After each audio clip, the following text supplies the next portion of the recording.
நீங்க ஸ்டாக் மார்க்கெட்டுக்கு புதுசா, நீங்க ஸ்டாக் மார்க்கெட்ல ஒரு பிகினரா, நீங்க பார்ட் டைமா ட்ரேட் அண்ட் இன்வெஸ்ட்மெண்ட் பண்றீங்களா வேலைக்கு போயிட்டு, மறக்காம இந்த சேனலை ஃபாலோ பண்ணுங்க அண்ட் சப்ஸ்கிரைப் பண்ணுங்க. இன்னைக்கு என்ன டேட் அப்படின்னு பாத்தீங்கன்னா மார்ச் 2021 டியூஸ்டே 23 டேட் இன்னைக்கு.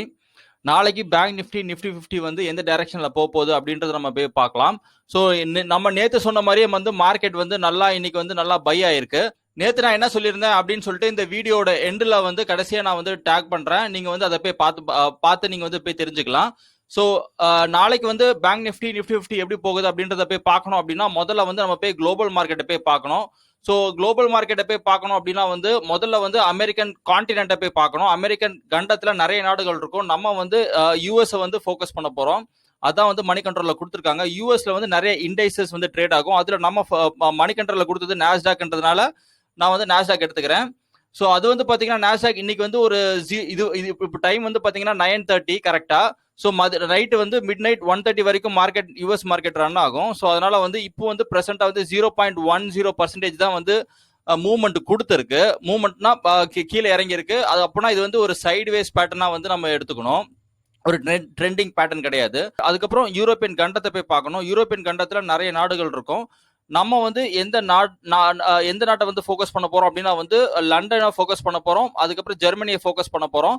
லண்டன் வந்து FTSE 100, ஜெர்மனி வந்து DAX. அதுவும் பாத்தீங்கன்னா 0.23% தான் வந்து மூவ்மெண்ட்டே கொடுத்துருக்கு. அதே மாதிரி 0.24% தான் மூவ்மெண்ட் கொடுத்துருக்கு. ஸோ இந்த மாதிரி மூவ்மெண்ட்லாம் வந்ததுன்னா நம்மளால பணம் பார்க்க முடியாது அப்படின்ற மாதிரி அர்த்தம். ஸோ இதை வந்து நம்ம வந்து சைட்வேஸ் மார்க்கெட்டை தான் கன்சிடர் பண்ணணும். மேக்ஸிமம் பார்த்தீங்கன்னா 1% இல்லைன்னா வந்து 1% தான் வந்து அதிகமாக நம்ம வந்து சம்பாதிக்கக்கூடிய வாய்ப்பு இன்ட்ராடேல. 0.24 0.23 வந்ததுன்னா வந்து நமக்கு வந்து ட்ரெண்டிங்காகவே இல்லை அப்படின்னு அர்த்தம். ஸோ அதுக்கு அடுத்தது பார்த்தீங்கன்னா ஏஷியன் மார்க்கெட்டில் ஏஷியன் கான்டினென்ட்ல நிறைய நாடுகள் இருக்கும். நம்ம வந்து எந்த நாட்டை போய் ஃபோக்கஸ் பண்ண போறோம்னா ஜப்பான் நிக்கே 225 போய் பார்க்க போறோம். அதுக்கப்புறம் ஹாங்செங் ஹாங்காங்கோடது, அதுக்கப்புறம் ஷாங்காய் காம்போசிட் சைனீஸ் மார்க்கெட்டோடது. ஸோ நிக்கே 225 என்ன பண்ணிருக்குன்னா 0.61% வந்து பிரைஸ் வந்து டிக்ரீஸ் ஆயிருக்கு. ஸோ இதுவும் 0.50% தான், 1% மூவ்மெண்ட் இல்லை. ஹாங்செங் பார்த்தீங்கன்னா நல்லா விழுந்திருக்கு. ஹாங்காங் மார்க்கெட்டு 1.34% வந்து கீழே விழுந்திருக்கு. அதுக்கப்புறம் ஷாங்காய் காம்போசிட் பார்த்தீங்கன்னா அதுவும் க்ளோஸ் டு 1% விழுந்ததுனால அப்போ என்ன நடந்திருக்கு அப்படின்னா சைனீஸ் மார்க்கெட் ஒரு செல் ட்ரெண்டாகவும் ஹாங்சாங் வந்து ஒரு செல் ட்ரெண்டாகவும் ஜாப்பனீஸ் மார்க்கெட் மட்டும் ஒரு கன்சாலிடேஷன் மார்க்கெட்டா நம்ம வந்து எடுத்துக்கலாம். இந்தியன் மார்க்கெட்ல வந்து நிஃப்டி 50 என்ன பண்ணியிருந்தது அப்படின்ற மாதிரினா ஒரு பை ட்ரெண்டா கொடுத்துருக்கு. பேங்க் நிஃப்டியும் வந்து ஒரு பை ட்ரெண்டா கொடுத்துருக்கு. ஸோ அப்போ இதனால நம்மளுக்கு என்ன தெரிய வருது அப்படின்னா வந்து ஏஷியா ஃபுல்லா ஒரு சைட்வேஸ் மார்க்கெட்ல போயிருக்கு அப்படின்னு நம்மளுக்கு வந்து கிளீனா தெரியுது. ஏன்னா ஜப்பான் ஒரு டைரக்ஷன்ல போகுது, அதுக்கப்புறம் ஹாங்காங் வந்து ஒரு டைரக்ஷன்ல போகுது, சைனா ஒரு டைரக்ஷன்ல போகுது, இந்தியா ஒரு டைரக்ஷன்ல போகுது. ஸோ பசிபிக் ஏஷியா ரீஜன்ஸ் எல்லாமே வந்து ஒவ்வொரு டைரக்ஷன் போறதுனால நம்ம சைட்வேஸும் கன்சல்டேஷன் தான் எடுத்துக்கலாம். அது இல்லாமல் என்னன்னா நம்ம இதுல பார்த்தோம்னா நம்மளுக்கு கிளியர் பிக்சர் கிடைக்கல. ஸோ அதனால நம்ம என்ன பண்ணலாம் அப்படின்னா வந்து நம்ம கிராஃப்ல போய் எதுக்கும் போய் கன்ஃபார்ம் பண்ணிக்கலாம். ஃபர்ஸ்ட் யூஎஸ் இப்போ பிரசென்டா என்ன பண்ணிட்டு இருக்குன்னு பார்க்கலாம். ஸோ யூஎஸ் பார்த்தீங்கன்னா செல் ட்ரெண்ட் கரெக்டா வந்து ஒரு இன்சைட் பார் கேண்டில் சோஃபார் வந்திருக்கு. அதுக்கப்புறம் யூகே பார்த்தோம் அப்படின்னா வந்து டவுன் ட்ரெண்ட் ஆகி பாருங்க, கேப் டவுன் ஆகி அதுக்கப்புறம் பியூரா ஒரு புல்லிஷ் கேண்டில் கொடுத்துருக்கு. அதுக்கப்புறம் வந்து ஜெர்மனி பார்க்கலாம், DE30 DX ஜெர்மனி. அது வந்து பாத்தீங்கன்னா கரெக்டா கேப் டவுன்ல ஓப்பன் ஆகி அதுக்கப்புறம் ஒரு பெரிய புல்லிஷ் கேண்டில் கொடுத்துருக்கு. அப்போ யூரோப்பியன் மார்க்கெட்லாம் பை ட்ரெண்ட்ல இருந்திருக்கு அப்படின்ற மாதிரி நம்மளுக்கு வந்து தெரியுது. அடுத்தது ஜாப்பனீஸ் மார்க்கெட் பார்க்கலாம். ஜாப்பனீஸ் பாத்தீங்கன்னா கேப் அப்ல ஓப்பன் ஆகி பியூரா செல் கொடுத்துருக்கான். சைனீஸ் மார்க்கெட் பார்த்தோம் அப்படின்னா ஷாங்காய் காம்போசிட் எடுத்து வச்சிருக்கேன். ஏதோ ஷாங்காய் காம்போசிட் அது என்ன பண்ணிருக்குது அப்படின்னு பாத்தீங்கன்னா அதுவும் கேப் என்னன்னா கரெக்டா ப்ரீவியஸ் டே ஓப்பன்ல இருந்து கேப் அப் ஓப்பன் ஆகி அதுக்கப்புறம் பியூரா ஒரு செல்லிங் கேண்டில் கொடுத்துருக்கான். அடுத்தது HK50 ஹாங்காங் ஹாங்செங் வந்து எடுத்திருக்கேன். இது வந்து பாத்தீங்கன்னா அதுவும் பியூரா செல் ட்ரெண்ட் தான் கொடுத்துருக்கு. ஸோ ஏஷியா ஃபுல்லா செல்லிங் ட்ரெண்ட்ல இருக்குது. பட் இந்தியன் மார்க்கெட் மட்டும் பை ட்ரெண்ட்ல வந்து நடந்திருக்கு. இது வரைக்கும் நாஸ்டாக் என்ன பண்ணிருக்குன்னா ஒரு சைட்வேஸ் மார்க்கெட்டா அமெரிக்கன் கண்டம் வந்து சைட்வேஸ் மார்க்கெட்ல போகுது. யூரோப்பியன் கண்டம் வந்து பியூரா வந்து பை ட்ரெண்ட்ல வந்து கொடுத்துருக்கு. ஏன்னா கேப் டவுன்ல ஓப்பன் ஆகி நல்லா மேல வந்திருக்குது. ஏஷியன் மார்க்கெட் என்ன பண்ணிருக்குன்னா இந்தியாவை தவிர மிச்சம் எல்லா நாடுகளும் வந்து என்ன பண்ணிருக்கு அப்படின்னா செல் ட்ரெண்டை நோக்கி போயிருக்கு. ஸோ அதனால இது வந்து செல்லிங்கா வந்து நம்ம வந்து கன்சிடர் பண்ணலாம். இப்போ என்ன அப்படின்னா வந்து யூஎஸ் வந்து சைட்வேஸ் மார்க்கெட், யூரோப்பியன் மார்க்கெட் வந்து ஒரு அப் ட்ரெண்ட் மார்க்கெட், ஏஷியா ஃபுல்லா ஒரு சைட்வேஸ்னால ஒவ்வொன்றும் ஒவ்வொரு டைரக்ஷன்ல போறதுனால நம்ம இதுல வந்து எது கன்ஃபார்மா நடக்கும் அப்படின்னு பாத்தீங்கன்னா நாளைக்கு வந்து சைட்வேஸ் மார்க்கெட் கன்ஃபார்மா நடக்கும் அப்படின்னு நம்ம எதிர்பார்க்கலாம். அதுக்கப்புறமா என்ன எதிர்பார்க்கலாம் அப்படின்னா வந்து ஏசியா ஃபுல்லா செல்லிங்கா இருக்கிறதுனால நாளைக்கு செல்லிங்கான வாய்ப்புகள் வந்து ரொம்ப அதிகம் அப்படின்னு சொல்லிட்டு நம்ம வந்து எதிர்பார்க்கலாம். இதுதான் வந்து ஒரு மெயின் கண்டிஷன். அதுக்கப்புறம் என்ன அப்படின்னா வந்து ஒருவேளை திருப்பியும் நாஸ்டாக் வந்து நல்லா மேலே ஏறிடுச்சு அப்படின்ற மாதிரி இருந்ததுன்னா 130க்கு மேல ஏறிடுச்சு அப்படின்ற மாதிரி இருந்ததுன்னா மார்க்கெட் நாளைக்கு டோட்டலா பைக்கான ஆப்பர்ச்சுனிட்டி கொடுக்கும் அப்படின்னு சொல்லிட்டு குளோபல் மார்க்கெட்ல பார்த்தோன்னே நம்மளுக்கு தெரியுது. ஸோ மூணுமே ஒவ்வொரு டைரக்ஷன்ல போறதுனால நாளைக்கு நான் எதிர்பார்க்கறது என்ன அப்படின்னா ஒன்று மட்டும் கன்ஃபார்ம், நாளைக்கு வந்து சைட்வேஸ் மார்க்கெட்டா போவோம். இப்போ மேலே போயிட்டு கீழே இறங்குமா இல்லை கீழே போயிட்டு மேலே ஏறுமா அப்படின்றத நம்ம கண்டுபிடிக்கணும். ஓகே, அடுத்தது என்ன பண்ணலாம்னா எஃப்ஐ டேட்டா போய் பார்க்கலாம். ஸோ எஃப்ஐ வந்து என்ன பண்ணியிருக்காங்க அப்படின்ற மாதிரி பார்த்தோம் அப்படின்னா நேற்று வந்து மார்ச் 22 நேற்று வந்து -800 கோடியா இருந்தவங்க இன்னைக்கு வந்து அவங்க செல் பண்றதை குறைச்சிட்டாங்க. அது மட்டும் தெரியுது. ஏன்னா இது வரைக்கும் நெகட்டிவா 800 கோடி லாஸ்ல இருந்தவங்க இப்போ பாத்தீங்கன்னா 108 கோடி தான் அவங்களுக்கு லாஸ் ஆயிருக்கு அப்படின்ற மாதிரி அர்த்தம். ஸோ அப்படின்னா என்ன அர்த்தம் அப்படின்னா வந்து அவங்க செல்லிங் சென்டிமெண்ட்ல இருந்து கொஞ்சம் கொஞ்சமா குறையறாங்க, இப்போ பையை நோக்கி போறாங்க அப்படின்றது வந்து நம்மளுக்கு வந்து கிளீனா தெரியுது. ஸோ நான் வந்து எஃப்ஐ பை பண்ணாதான் பை பண்ணுவேன், எஃப்ஐ செல் பண்ணா செல் பண்ணுவேன். இப்போ அவங்க வந்து செல்லிங்க வந்து என்ன பண்ணிருக்காங்கன்னா 800 கோடியில இருந்து 100 கோடியா குறைச்சிருக்காங்க.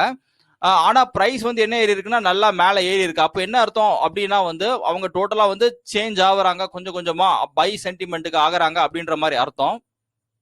ரெண்டாவது செல் எப்போ கன்ஃபார்ம் ஆகும் அப்படின்னா வந்து இவங்க 1000 கோடி வந்து செல்லிங் பண்ணாதான் வந்து செல் ட்ரெண்டுக்கு வந்து செல் சென்டிமெண்ட்டுக்கு மாறுவாங்க. ஸோ இப்போ இவங்க செல்லிங் சென்டிமெண்ட்ல இருந்து டோட்டலா வெளியே வந்துட்டாங்க, இப்போ பையிங் சென்டிமெண்ட்டுக்கு மாறுறதுக்காக வெயிட் பண்றாங்க. இப்போ இது பத்துமானா பைக்கு இது பத்தாது, பட் குறைஞ்ச அளவுக்கு வந்து அவங்க 1000 crores வந்து அவங்க பர்ச்சேஸ் பண்ணாதான் மார்க்கெட் வந்து பியூர் பை ட்ரெண்டா வந்து கொடுக்குமே தவிர இது வந்து வெறும் இன்னும் நெகட்டிவ் சைடு தான் இருக்கு. இதுக்கப்புறம் ஜீரோ வரணும், ஜீரோ வந்ததுக்கு அப்புறமா 1000 crores வரணும், அப்பதான் நம்மளுக்கு பை சென்டிமெண்ட் வந்து வரும். பட் வந்து என்னோட எக்ஸ்பீரியன்ஸ்ல நான் அதை பார்த்ததுனால நான் வந்து இது சொல்றேன். ஸோ நாளைக்கு பையிங் ஆப்பர்ச்சுனிட்டி எஃப்ஐஐ பார்த்த உடனே இருக்கு. நான் எஃப்ஐஐ பை பண்ணாதான் நானும் பை பண்ணுவேன், எஃப்ஐஐ செல் பண்ணா நம்மளும் நான் செல் பண்ணுவேன். அப்பதான் வந்து என்னோட போர்ட்போலியோ வந்து நல்லா வந்து ப்ராஃபிட்ல வந்து அமையறதுக்கான வாய்ப்புகள் இருக்கும். அதிகபட்சமா ஒரு 10 ட்ரேட் எடுக்கிறேன்னா ஒரு 7 ட்ரேடாவது கரெக்டா கணிக்க முடியும். ரிஸ்க் மேனேஜ்மெண்ட் போட்டு நான் ட்ரேட் பண்ணேன்னா என் ஸ்டாப் லாஸ் ஹிட் பண்ணாம எனக்கு 7 ட்ரேட் வந்து சக்சஸா கிடைக்கும் 10 ட்ரேட்ல. என்எஸ்சி பேங்க் எடுக்கிறேன், ½ hour கேண்டில் வந்து டெக்னிக்கல்ஸ் என்ன சொல்லுது அப்படின்னு பார்த்தீங்கன்னா வந்து வால்யூம் வந்து இன்க்ரீஸ் ஆகுது, அதே மாதிரி ப்ரைஸும் வந்து இன்க்ரீஸ் ஆகுது. ஸோ அப்போ இது வந்து ஒரு புல் கண்டினியூஷன் மூவ். இப்போ வந்து என்னன்னா ஒரு பெரிய செல்லிங் பார் வந்திருக்கு, ஆனா பிரைஸ் வந்து அந்த அளவுக்கு வேகமா செல் ஆகல. ஸோ அதனால வந்து பை ட்ரெண்ட் கண்டினியூஷன் வந்து இருக்கிற மாதிரி இருக்கு என்எஸ்சி பேங்க்ல. நான் வந்து வால்யூம் பேஸ்டு ட்ரேடர்னால எனக்கு வந்து எக்ஸ்ட்ரா வந்து ஒரு ஹையர் எஃபிஷியன்சி வந்து அது கொடுக்கும். ஸோ அதனால நாளைக்கு வந்து மார்க்கெட் நிஃப்டி பேங்க் வந்து பை ஆகிறதுக்கான அதிகமான சான்சஸ் இருக்கு. இப்போ பை ஆகுது அப்படின்னா மார்க்கெட் அகெயின்ஸ்டா எவ்வளவு வரைக்கும் போறதுக்கான வாய்ப்பு இருக்கு அப்படின்னு பார்த்தோம் அப்படின்னா நம்மளுக்கு அகெயின்ஸ்டா நம்ம பர்ச்சேஸ் பண்ணோம்னா எவ்வளவு அகெயின்ஸ்டா போறதுக்கான வாய்ப்பு இருக்கு அப்படின்னா வந்து 566 பாயிண்ட் வந்து அகெயின்ஸ்டா போறதுக்கான வாய்ப்பு இருக்கு. ஸோ அப்போ என்ன அர்த்தம் அப்படின்னா வந்து பெஸ்ட் பை எந்த இடத்துல கிடைக்குது அப்படின்னா 33,626 தான் வந்து பெஸ்ட் பை ரேஞ்சா வந்து இருக்கு. இதை உடைச்சிட்டு கீழே போனா மட்டும்தான் வந்து செல் ட்ரெண்ட் ஆக்டிவேட் ஆகும். அது வரைக்கும் மார்க்கெட் பை பண்ணலாம். ஸோ ஸ்டாப் லாஸ் உடைக்கிறதுக்கு இவ்வளவு தூரம் வரைக்கும் வரதுக்கான சான்சஸ் இருக்கிறதுனால ரொம்ப கான்பிடென்டா இருந்தா நீங்க காலையில ஓப்பன் ஆனதுக்கு அப்புறம் பை அடிக்கலாம். இல்ல இது வரைக்கும் உங்களுக்கும் வந்து ஒரு பிரைஸ் ஆக்ஷன்ல இது வரைக்கும் வரதுக்கான வாய்ப்பு இருக்கு அப்படின்னு தெரிஞ்சதுன்னா நீங்க இது வரைக்கும் வெயிட் பண்ணி அதுக்கப்புறம் நீங்க பை அடிக்கிறது ரொம்ப நல்லது. ஸோ பை அப்படின்னா வந்து ஃபர்ஸ்ட் டார்கெட் எவ்வளோன்னு பார்த்தீங்கன்னா பேங்க் நிஃப்டிக்கு 34,766 வந்து பேங்க் நிஃப்டியோட டார்கெட், அதாவது 34,800 கூட வச்சுக்கலாம். அப்போ ஸ்டாப் லாஸ் எது அப்படின்ற மாதிரி பார்த்தீங்கன்னா செல், ஒருவேளை செல் ஆகுதுன்னா எந்த லெவலுக்கு அப்புறம் செல் ஆகிறதுக்கான வாய்ப்பு இருக்குன்னா 33,600க்கு அப்புறம் தான் செல்லே வந்து ஆக்டிவேட் ஆகும். அது வரைக்கும் நம்ம பைல இருக்கலாம். நிஃப்டி 50 பாத்தீங்கன்னா வந்து வால்யூம் வந்து இன்க்ரீஸ் ஆயிருக்கு, அதே மாதிரி பிரைஸும் வந்து நல்லா இன்க்ரீஸ் ஆயிருக்கு. அடுத்தது பிரைஸ் டிராப் ஆயிருக்கு, அதே மாதிரி வந்து இங்கேயும் வந்து வால்யூம் டிக்ரீஸ் ஆயிருக்கு. அப்போ இது என்ன அர்த்தம் அப்படின்னா வந்து ட்ரெண்ட் வந்து கண்டினியூ ஆகும் அப்படின்ற மாதிரி அர்த்தம். ஆனா ரீசெண்டா வந்து ஒரு பெரிய ஒரு செல்லிங் வால்யூம் வந்திருக்கு. அப்போ மார்க்கெட் என்ன பண்றதுக்கான வாய்ப்பு இருக்குன்னா மார்க்கெட் ஒரு சின்ன ரீட்ரேஸ்மெண்ட் கொடுக்கறதுக்கான வாய்ப்பு இருக்கு. ரீட்ரேஸ்மெண்ட் எது வரைக்கும் கொடுக்கறதுக்கான வாய்ப்பு இருக்கு அப்படின்னா 14,709 வரைக்கும் போகிறதுக்கான வாய்ப்புகள் வந்து ரொம்ப அதிகம். ஸோ நிஃப்டி 50 பொறுத்த வரைக்கும் மார்க்கெட் அகேன்ஸ்டா எவ்வளோ பாயிண்ட் போகிறதுக்கான வாய்ப்பு இருக்குன்னா 100 பாயிண்ட் அகேன்ஸ்டா கீழே போகிறதுக்கான வாய்ப்புகள் இருக்கு. ஸோ அப்போ வந்து நாளைக்கு பை ட்ரெண்டா இருக்குமானா எஸ் பை ட்ரெண்டா இருக்கும். ஆனால் என்னன்னா பெஸ்ட் பை எந்த இடத்துல கிடைக்கும் அப்படின்னா 14,710 தான் வந்து பெஸ்ட் பை கிடைக்குது. இது 14,700 கூட நம்ம வந்து எடுத்துக்கலாம். ஸோ அப்போ அதில் நம்ம பர்ச்சேஸ் பண்ணி நீங்கள் வந்து ரொம்ப உங்களுக்கு வந்து ஷோராக கான்ஃபிடண்டாக தெரியுதுன்னா நாளைக்கு ஓப்பன் ஆனதுக்கு அப்புறமே நீங்கள் பர்ச்சேஸ் பண்ணிக்கலாம். இல்லை கொஞ்சம் ரீட்ரேஸ்மெண்ட் ஆவான் அப்படின்னு வெயிட் பண்ணீங்கன்னா 14,700 வரைக்கும் நீங்கள் வெயிட் பண்ணலாம். அதை உடச்சா மட்டும்தான் டவுன் ட்ரெண்ட் வந்து ஆக்டிவேட் ஆகும், செல் ட்ரெண்ட் ஆக்டிவேட் ஆகும். ஸோ பை அப்படின்னா வந்து எது வரைக்கும் டார்கெட் அப்படின்னா 15,100 வரைக்கும் டார்கெட் இருக்கு நாளைக்கு நிஃப்டி 50க்கு. ஸோ நாளைக்கு பை நடக்குதுன்னா எந்த மாதிரி கேண்டில் வரதுக்கான வாய்ப்பு இருக்கு அப்படின்னா இந்த பர்டிகுலர் கேண்டில் வந்து வரதுக்கான வாய்ப்புகள் இருக்கு நாளைக்கு. ஸோ பாருங்க, புல்லிஷ் கேண்டில், ஆனா கீழே இறங்கிட்டு தான் மேலே போகிறதுக்கான வாய்ப்பு இருக்கு அப்படின்றது வந்து நான் பர்சனலா எதிர்பார்க்கிறேன். அடுத்தது நாளைக்கு எந்த செக்டார் வந்து நல்லா பர்ஃபார்மன்ஸ் பண்ண போகுது அப்படின்றத பார்க்கலாம். இன்னைக்கு எந்த செக்டார் நல்லா பர்ஃபார்மன்ஸ் பண்ணிருக்கு அப்படின்ற மாதிரி பார்த்தோம் அப்படின்னா நிஃப்டி PSU பேங்க் வந்து 2.91% வந்து இன்க்ரீஸ் ஆயிருக்கு. நிஃப்டி பிரைவேட் பேங்க் வந்து 1.73% வந்து இன்க்ரீஸ் ஆயிருக்கு. அதுக்கு அடுத்தது வந்து ஏதாவது இருக்கா அப்படின்ற மாதிரி பார்த்தோம்னா நிஃப்டி பேங்க் வந்து நல்லா பர்ஃபார்மன்ஸ் பண்ணிருக்கு, 1.73% வந்து இன்க்ரீஸ் ஆயிருக்கு. ஸோ அப்போ நாளைக்கு வந்து நம்ம என்ன பண்ணலாம் அப்படின்னா வந்து இந்த ரெண்டு செக்டார்லையும் நம்ம வந்து இன்ட்ராடே ஸ்டாக் செலெக்ஷன் பண்ணோம் அப்படின்னா நம்ம வந்து அதிகமான லாபம் வந்து கிடைக்கிறதுக்கான வாய்ப்புகள் இருக்கு. அடுத்தது இன்னைக்கு என்னோட டாப் 10 கெய்னர்ஸ் போய் பார்க்கலாம். ஸோ இன்னைக்கு வந்து யார் வந்து அதிகமா வந்து நல்லா 10 ஸ்டாக் நல்லா பர்ஃபார்மன்ஸ் பண்ணிருக்குன்னா ஸ்ரீ சிமெண்ட், அல்ட்ரா செம்கோ, Divi's Lab, HDFC Bank, IndusInd India Bank, ICICI Bank, Titan, Adani Ports, Axis Bank, State Bank of India.